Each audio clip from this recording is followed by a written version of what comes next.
And originally, I'll give you the intro about who I am and all that stuff in like 30 seconds. But originally, we planned on, hello, welcome, hey.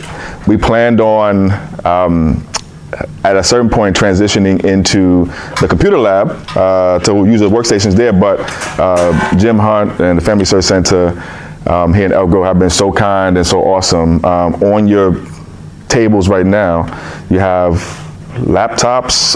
They're not Chromebooks. Chromebooks. They're set up like Chromebooks. Basically Chromebooks. First of all, big thank you and big shout out to the Elk Grove Family Search Center, Jim Hunt, his entire team. I'll go through some more credits and some more shout outs in a minute, but I just wanted to just acknowledge that. My name is Chris Larson. For those who don't know, I am the lead organizer and advocate with Coalition for a Just and Equitable California, also known as CJEC or CJEC. We are an organization that was and is born to support and serve people who are descendants of those who were enslaved in this country. Specifically, we're fighting for reparations for those whose ancestors built this country, for those who were enslaved in this country. And we recognize that, welcome, hello. We recognize that all of the focus around this time of year, specifically and usually, is around Juneteenth, as it should be. We're starting Juneteenth week, and we thought it would be really, really amazing to start Juneteenth week off connecting us to the people who Juneteenth is about. Most of the stuff that's going to go on this next week for Juneteenth are things that are outside, festivals, fairs, community events. All those are great things to do. We thought it would be a good idea to start Juneteenth week, though, by doing something even more impactful, even more, we think, not so much important, but useful to what we're doing right now and what we do later. And so that's why we're starting, hopefully won't be the last time, definitely won't be the last time, but we're starting this Juneteenth week with family history, family search, genealogy, connection to our roots. And that's a great way to talk about read roots, right? What we call read roots, read R-E-A-D, roots. Reparations, Education, and Advocacy Day, or development, roots. That's what this project is, and it's not just a one-day thing. You are all invited after today to continue working with us, continue training with us, continue building with us, continue working with us to achieve not just a connection to your family and your family history, but to reparations. And there's a lot more to say about that in the swag bags that you all get before you leave. There'll be a bunch of information. You are talking to and speaking with probably the top, if not the leading California reparations organization in the state. For those who don't know, CJEC, we, in 2019 and 2020, we helped write the final version of the law that created California's first in the nation reparations task force. We worked for 2 years with the state legislature and the governor's office to help that task force do its work. And then, since 2023, we've been working to educate our community, connect people together, trace and help people get family history, and then ultimately work toward reparations. So it's a little bit about us. I want to give a couple of shout outs here to, again, for the Family Search Center here in Elk Grove. Thank you so much for having us, Jim and the team. Thank you so much for being here. This is a great resource. They'll talk to you more about what goes on here, but big shout out to the Elk Grove Family Search Center. Also, I want to give a big shout out to California Black Women's Health Project. The California Black Women's Health Project is one of our coordinating and collaborating sponsors and partners for this series of actions and activities and workshops, not just here in Sacramento, but next week in Oakland, also in LA, in New York, and in Ohio. These same Read Roots events will be going on across the state and across the country.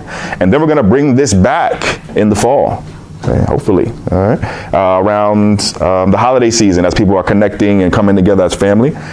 We want to help people connect to family even deeper during that time too. So we'll bring this back next in a few months. in the fall. Okay. Well, I was going to shout out our good brother Michael here, but Michael will introduce himself and his team. But I do want to give a shout out to all of the amazing people who are dedicating their time, energy, and effort to genealogy here in Sacramento and across the state of California, helping us connect to our families. Okay? So big shout out and big thank you to Michael and his team. Michael will talk more about it. Okay. Without further ado, I'm gonna give you a kind of a sense of how this is gonna run for the rest of the time we have. I'm almost done talking. All right? I'm gonna pass the mic and the ball to our good brother, Michael Willis. Michael's gonna talk to you about the basics and the process of how you search for and find family, and then answer questions. Have questions, ask questions. And then, Michael, I think we're also going to hear from the Family Search team and Jim Hunt also about more about what all of the resources available are to you here at the Family Search Center. And then we searching for our families. Okay? We finding our families. Right? We're walking out of here today closer to the people who got us here. If we do that, we already won. Okay. All right. Without further ado, last thing. I want to give a big shout out to our friends and family from ETM Media Group. My brother, you Moya back there on the cameras and mics. Sister Kim back there on the cameras and mics. Out to Sister Kim and you, Moya. They have been working for genealogy, lineage, family history, reparations since we started this work here in California. So big shout out to them. If you saw in the back there's some food, drinks, feel free to help yourself when you're ready. Before you leave, you'll get a swag bag to take with you. Bathrooms are out to the left, I believe, out there. The signs there for you as well. And now, without further ado, please help me welcome my good brother, my friend, my colleague, brother Michael Willis. Please give it to Michael Willis. Come on, Michael. Is there anyone here, just with a show of hands, who's brand new to this, never really delved into your genealogy before? No? Okay. And is there anyone who has at least traced their ancestry back to a grandparent? Okay. Trace someone back to a grandparent. What was your question? Just trying to get an idea of the experience level of the audience. Okay, so speak up a little, Michael, please. I sure will. Thank you. Thank you. Okay. All right. So thank you all for being here. Again, my name is Michael Willis. I am the chairman of the board of the African American Genealogical Society of Northern California. I have over 25 years experience in genealogy. Last year, I recently published my first book on tracing my ancestors from information my grandmother taught me when I was 8 years old. And I recently won a International Book Award for it, in which from the Afro-American Historical and Genealogical Society, in which I was awarded that prize in South Carolina. So I've been doing this a long time. And first, I want to commend you all, really, for just being here, because I really do believe that one of the greatest decisions that you will ever make is to pursue your family history, because when you do that, you're taking a deep dive into who you are, where you come from, your family's legacy, and to me personally, I think that takes a lot of courage. So I just want to give a brief overview of what we'll be covering and accomplishing today. Talk about the how and the why. So let's start with what is genealogy, okay? Genealogy is the study of family lineage and history, tracing your ancestors and the lives they lived through records, stories, and evidence. So on this journey, again, we're going to focus on the who. Who are your ancestors? We're going to get into their birth dates, their death dates, their marriage dates. We're going to talk about any associated family members within your family tree that are connected. Then we're going to get into the where, the places of origin where they may have come from or where they may have migrated to. And then, of course, their final destination before they were called home. And then the how. What do the records tell us about our ancestors' lives? And you know, when you talk about the span of someone's life, that time between the birth date and the death date, like when you look at a headstone and you see the birth year, the death year, and that dash in between, the question is what happened between that dash, right? And because that's where it gets really interesting. And at that point, it's not just about data. It's about understanding the context behind the data and how we, and understanding how a person lived and what the stories in their life tell us and what those records tell us. So I just want to emphasize today that we're going to be focusing on these three basic things here: who, where, and how.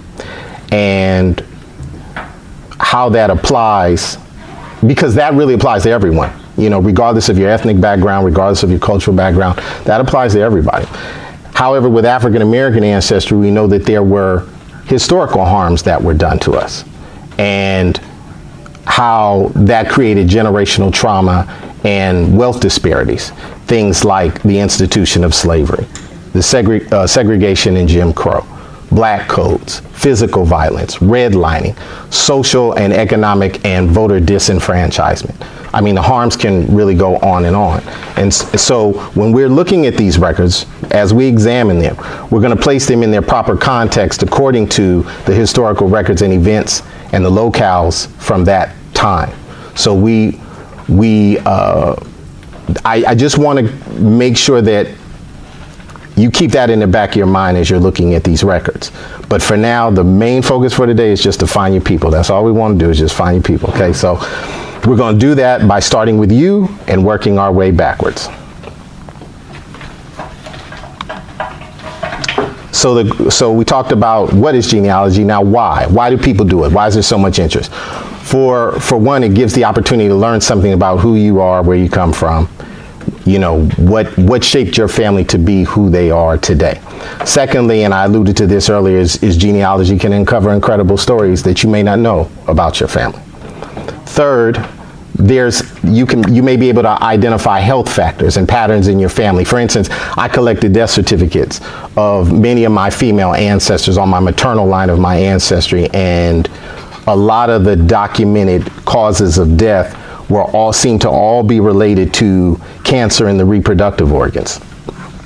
And this goes back 5 and 6 generations. When I shared that information with my mother, my grandmother, my aunts, my cousins, from first cousin to fourth cousin, pretty much all of them had shared with me their struggles with some form of cancerous cells that they developed in their reproductive organs over the course of their lifetime. And of course, because of technological advances, you know, things like, more awareness, prevention, you know, better health care, their lifespans obviously have increased compared to the women of the 19th and the 20th century. So lastly, and this part is the part that's exciting to me, is when you're able to find living relatives, when you're able to find those cousins that you didn't know that existed. And what's really cool is when, you know, you end up talking to them and you find out that they know some of the same information you know.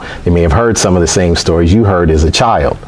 And sometimes they may fill gaps for you that you did not, that you've been trying to fill for years, and vice versa. So the collaboration part is really cool. So again, like I said, we're going to be focusing on the who, the where, and the how. And these 5 steps are what we're going to focus on today. These 5 steps are the path, the roadmap that's going to take us where we want to go. So first, and I'm just going to go. I'm going to go into these in a little bit more detail, but just for now, just to give you a quick hitter, we're going to start with you, and we're going to work your way backwards through the generations. And we're going to do that with documents that are on the table that I'll be talking about shortly. We're going to talk to you a little bit about, if you haven't done it already, talking to your oldest living relatives. If you don't have older relatives living, talk to your cousins. Sometimes your cousins did interviews with their ancestors and they may know something. Gathering documents. Taking an inventory of what you may already have before you start spending money to, for instance, at a courthouse to go get a death certificate when you may already have it in your possession, or one of your relatives may have it. Building a family tree. We're going to show you about some great resources that are already available to help you get started on building your family tree. And then after that, we're going to get into just showing you the records that are available. We're going to dive into those and see where we can find your ancestors. So let's talk about number one. Number one, starting with starting with yourself and working your way backwards. What you will find on the table are pedigree charts and family group sheets. Here I'm going to show you, because with the pedigree chart, it's simple because you can just write down the name of your ancestor if you know it. I mean, write down your name, start with you, your parents, and then your grandparents and so forth. And just to give you an example, this is a very simplified pedigree chart. I think the charts that you have on the table, they're a little bit more detail oriented than this, but this is just to give you just the basic overview of this is me and my parents. You can put down your grandparents if you know them, and if you know your great grandparents, this is just a simple 4-generation pedigree chart. If you can't fill it all out, that's okay. That's what we're here for. We're here to guide you, see if we can help you with the clues that this information will tell us, see if we can help you discover who your ancestors are. After that, those names that are on that pedigree chart, we want to be able to complete family group sheets, these profiles on each one of your ancestors. So for instance, let's say your ancestor in that pedigree chart is Jack Roosevelt Robinson. For anybody who doesn't know, that's Jackie Robinson, who broke the color barrier in 1946 with the playing Major League Baseball. So you might put that down here, that was his occupation, professional baseball player and a World War II veteran. You may find his birth date, or you may know that already, and you put that down in the place that he was born. And then you just continue to fill the document out with any information that you may know. And again, it doesn't have to be perfect. So, and you see here his father was Jerry Robinson and his mother was Mallie McGriff. Then you have his wife, Rachel Ann Isom or Isom. She is, we put it, when you put down a woman's name, you want to make sure you list her maiden name, because that's going to be important if you know it. Same thing, you put down her vital information if you have it. And here we have her father, Charles Raymond, and her mother, Zellie Jones, again, by her maiden name. So this is just an example of how we'd like for you to fill out the information as best you can, because this is going to be our starting point for how we go through today, how we move forward. Okay, and yes, and she was a professor, a registered nurse, and the founder of the Jackie Robinson Foundation. Step 2. Like I said earlier, you may not have older living family members to talk to. You may have other relatives you can talk to. You may have genealogists in your family already that you may want to tap into and see what information they already have. But you definitely want to interview them, and there are definitely questions that are worth asking. Like, what are your parents and grandparents' full names? Are there any stories that you heard about our ancestors? Did anyone keep a family Bible, letters, or photos? Did your elders mention names of their ancestors? Those are good examples of things that you want to ask, and if you really want to be a pro at it, record them. If you can get a video recorder or put your cell phone on a tripod and record them, do that. If you can't do that, just record the audio, whatever it takes. And when worst case, when back in the day before I even had a cell phone, I used notepads and a pen and pad and interviewed my great grandmother's brothers. And make sure that you document the day that you talk to them and write down their name, because trust me, years later that information becomes important when you go back over when you go take an inventory of what you have.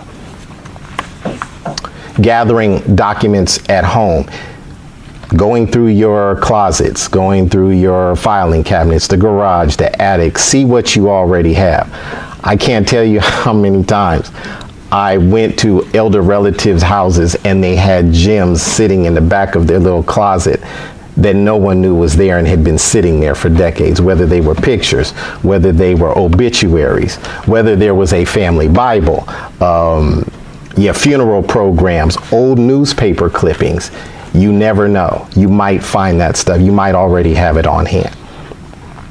And then the next step we're going to do is show you how to use the best available tools and sources to build your family tree. So and I don't want to get too deep into this slide because it could get a little bit technical, but what we're really going to do is we're going to start today with using online resources. And the main resource we're going to use is Family Search. So for anybody who's not familiar with that, and when my presentation is done, I'm going to turn it over to the director, Jim Hunt, and he's going to give you a quick overview on how to set up a Family Search account if you don't already have one. It's really simple to do. But you can also invest in desktop software where you can build your tree. You might build it online and sync it to the software and keep it for yourself. I mean, there's things that you can do, and we don't have to get into that too deep today, but yeah, there's a lot of options for you. And so we're going to share some of those with you. Okay, and then lastly, this is where we're going to get into it. We're going to get into the records. And I did want to talk about the 6 primary records that we focus on when we trace African American ancestry. Really, for anyone's ancestry, like the first place you want to start is, besides interviewing your oldest relatives and finding out what they know, you want to start with census records.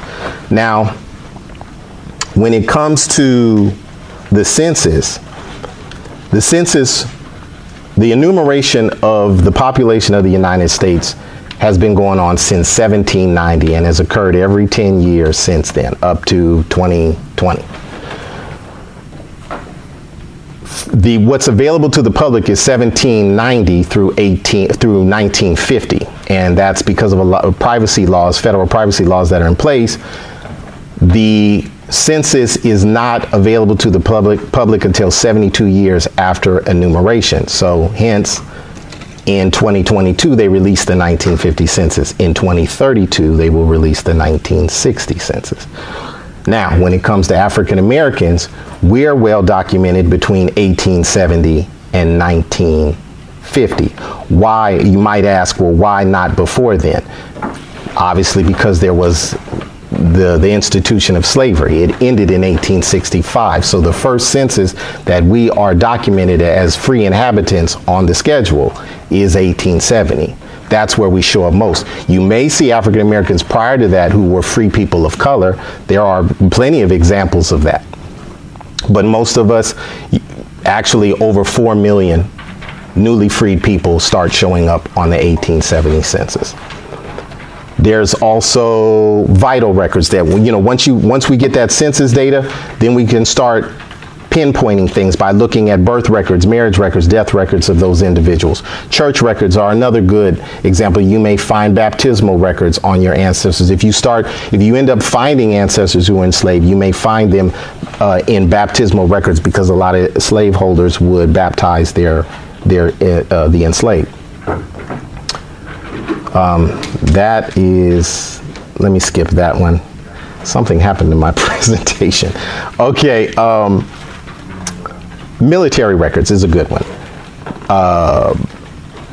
So when it comes to compiled military service records, maybe your ancestors were in World War I, World War II, the Civil War. There are pension files on the Civil War. Actually, pension files are a great treasure trove of information, genealogical information that you may find on your ancestors. And then there's newspaper articles.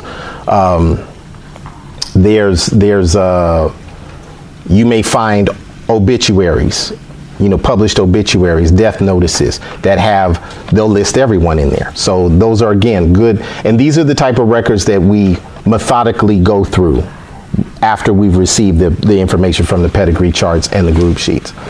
And then I just want to give my last 2 cents, which is, well, I was going to say that the goal today, I was hoping for anyone who's brand new, was to be able to just find their grandparent on a census record. Obviously, this group is beyond that. Congratulations to you. So let's just make the goal the next generation, right? And the other thing is I highly recommend that you attend workshops like this, because they're going on all the time. Seminars, conferences. I highly recommend, if you're in the Sacramento area, that you attend the annual African American Genealogy Seminar.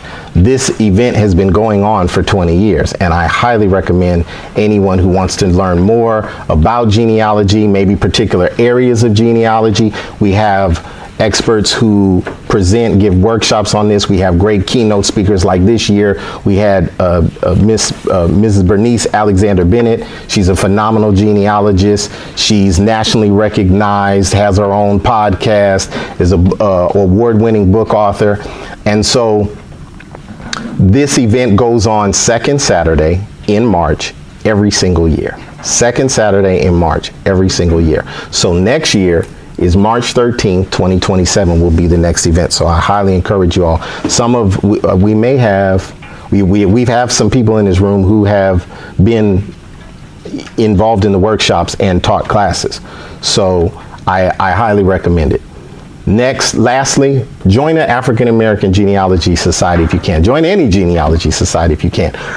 It's particularly in the areas, in the locales where you're researching your ancestors. You want to join those genealogy societies because they have all the 411 on where the records are that you're looking for. As I said earlier, I'm the chair of the African American Genealogical Society of Northern California. This is our website. And I highly encourage you to take a look at it. There may be some resources available. We have links that point to a lot of places and other societies and other resources around the country. So you can take a look at this website. You're more than welcome to come to our meetings. Our meetings are third Saturday of every month, except for July and August, we take a break. But this coming Saturday, we have one of our meetings. And this is the website, aagsnc.org. So if you want to take a look at that website, I welcome you to do so. And that's it. I'm going to turn it back over to Jim to give a little overview of how to create a family search account. But here's my contact information if you have any questions about anything I've said, anything I presented in this presentation. And good luck to you. Thank you. Thank you, Michael.